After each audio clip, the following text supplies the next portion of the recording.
Dalam nama Bapa, Anak, dan Roh Kudus. Salam sejahtera bagi kita semua yang berada di dalam Kristus Yesus Tuhan kita. Kembali dalam seri Apologetika Kristen Indonesia, mencerahkan dan menerangi, dengan judul Runtuhnya Bait Suci, Sistem Ibadah Taurat Berakhir. Sahabat Embassy yang baik hatinya, mengapa kita perlu membahas Kristus dalam terang Perjanjian Lama? Karena Kristus adalah puncak kegenapan dari segala sesuatu yang dilukiskan dalam nubuatan para nabi kudus Perjanjian Lama.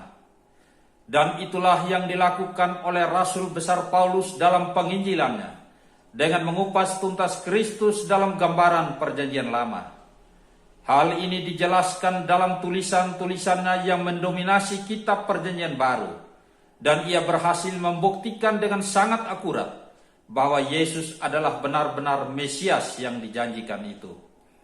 Dengan pengetahuannya yang sangat memadai tentang seluk-beluk hukum Taurat, ia menegaskan bahwa kita telah tiba pada era penggenapan, sehingga kita tidak perlu lagi kembali ke sistem lama yang telah menjadi tua dan usang. Paulus menuliskan dalam Ibrani pasal 8 ayatnya yang ke-13 sebagai berikut. Oleh karena ia, Tuhan maksudnya, berkata-kata tentang perjanjian yang baru, ia menyatakan yang pertama sebagai perjanjian yang telah menjadi tua, dan apa yang telah menjadi tua dan usang telah dekat kepada kemusnahannya. Kapan itu terjadi? Saat Sang Mesias mengenapi segala sesuatu yang dinubuatkan dalam kitab para nabi. Sehingga dengan adanya perjanjian baru yang dimeteraikan dengan darah Kristus, maka perjanjian lama yang dimeteraikan dengan darah domba telah selesai tugasnya untuk mengantarkan kita kepada Kristus sebagai puncak kegenapan janji. Perjanjian lama adalah bayangan saja, sedangkan perjanjian baru adalah wujud kegenapannya. Dan sekarang kita tidak lagi hidup pada masa bayangan dengan hukum Taurat dan segala ketentuannya, melainkan pada masa penggenapan dengan hukum kasih karunia Kristus. Sekarang sahabat Embassy yang baik hatinya, mari kita kembali kepada soal keruntuhan bait suci. Runtuhnya bait suci bukanlah sesuatu yang kebetulan, melainkan terkait secara langsung dengan perkataan Sang Anak Manusia yang penuh kuasa dan tidak dapat dilawan oleh siapapun juga. Sebagaimana tertulis dalam Matius pasal 24 ayatnya yang ke-1 dan 2, versi Indonesia Modern Bible demikian bunyinya. Setelah Yesus keluar dari bait suci, murid-muridnya menghampirinya untuk menunjukkan bangunan bait suci itu kepadanya. Namun Yesus berkata kepada mereka, "Adakah kamu melihat semuanya ini? Sesungguhnya aku berkata kepadamu, sekali-kali tidak ada satu batu di sini yang akan dibiarkan di atas batu yang lain. Semuanya akan diruntuhkan." Kemudian Yohanes pasal 2 ayatnya yang ke-19, demikian bunyinya. Yesus menjawab mereka, "Hancurkanlah tempat suci ini, dan dalam 3 hari aku akan membangunnya kembali." Hal ini menunjuk kepada kematian dan kebangkitannya. Bait suci dengan segala kemegahannya adalah sesuatu yang sangat dibangga-banggakan oleh orang Yahudi, tak terkecuali oleh para murid Yesus pada saat itu. Tetapi Yesus berkata kepada mereka bahwa bait suci dengan segala kemegahannya akan diruntuhkan rata tanah, sampai tidak ada satu batu pun yang akan terletak di atas batu yang lainnya.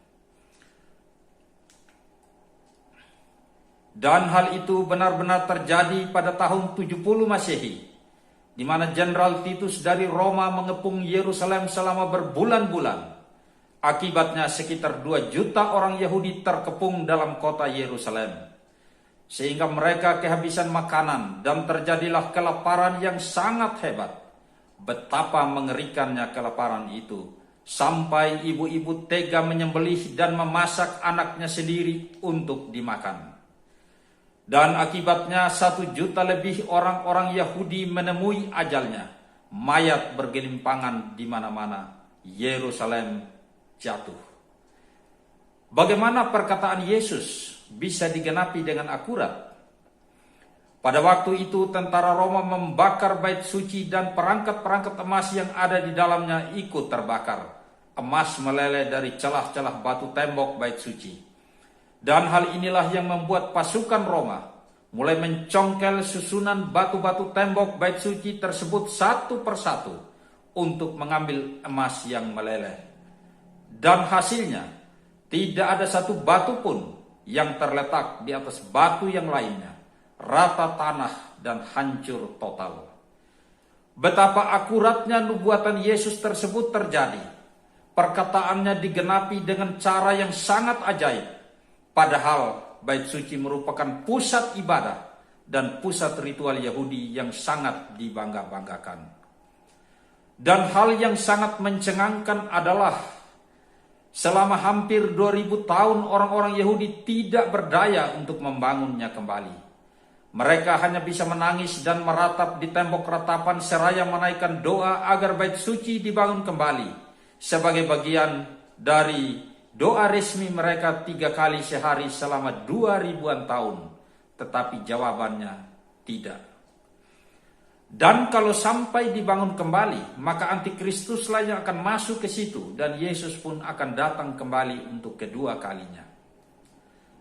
Kehancuran bait suci ini merupakan petunjuk kuat bahwa sistem ritual ibadah Taurat dengan segala ketentuannya telah berakhir kekuatannya. Karena konsekuensi logis dari tidak adanya bait suci, maka sepertiga bagian dari ritual hukum Taurat tidak bisa lagi dipraktikkan. Yang lahiriah dihancurkan supaya yang rohania bisa dibangun. Sebenarnya bait suci memiliki makna dan penggenapannya yang sangat tepat di dalam Kristus Yesus Tuhan kita.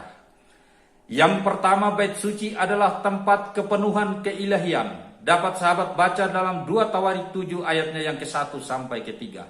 Kemuliaan Yahweh memenuhi bait suci. Penggenapannya di dalam Kristus Yesus adalah di dalam Yesus berdiam secara jasmania seluruh kepenuhan keilahian. Kolose 2 ayatnya yang ke-9. Yang kedua, bait suci adalah tempat Tuhan mendengarkan saat umatnya berdoa. 2 Tawarik pasal 6 ayat 24 sampai yang ke-32. Yang intinya, jika umatnya berdoa dari bait suci, maka Tuhan akan mendengarkannya. Penggenapannya di dalam Yesus adalah Yohanes pasal 15 ayatnya yang ke-6. Apa yang kamu minta kepada Bapa dalam namaku akan diberikannya kepadamu. Tuhan mendengarkan doa-doa kita bukan lagi karena gedung ibadah bait sucinya secara fisik, tetapi karena putranya yang tunggal, Yesus Kristus Tuhan kita. Dengan hancurnya bait suci atau bait Hamikdash, maka berakhir pula lah ritual hukum Taurat dengan segala ketentuannya. Dan Yesus telah membangunnya kembali dalam 3 hari melalui kematian dan kebangkitannya untuk memulai sistem ibadah yang baru, yaitu sistem ibadah di dalam roh dan kebenaran. Yohanes pasal 4 ayat 21 dan ke-23, demikian bunyinya. Kata Yesus kepadanya, percayalah kepadaku hai perempuan, saatnya akan tiba bahwa kamu akan menyembah Bapa bukan di gunung ini, dan bukan juga di Yerusalem. Tetapi saatnya akan datang dan sudah tiba sekarang, bahwa penyembah-penyembah benar akan menyembah Bapa dalam roh dan kebenaran, sebab Bapa menghendaki penyembah-penyembah yang demikian.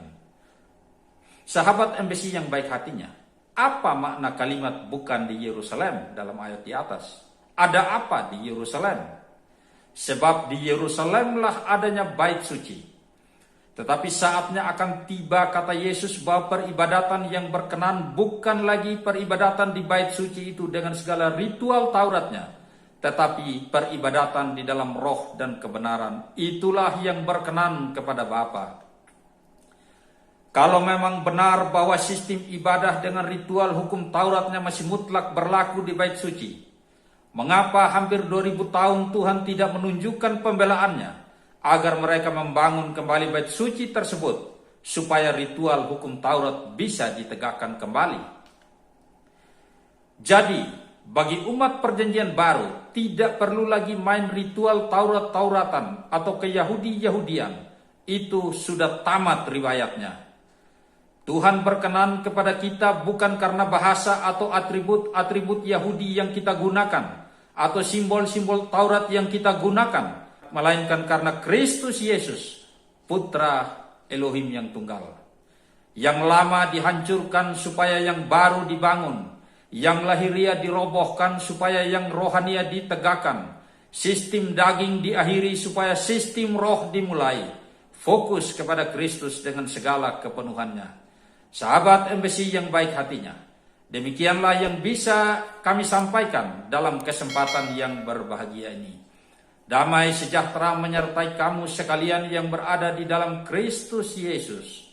Salam lekulekem aser bamasia Yesua. Salam komando, kobarkan misi amanat agung dengan optimal. Amin.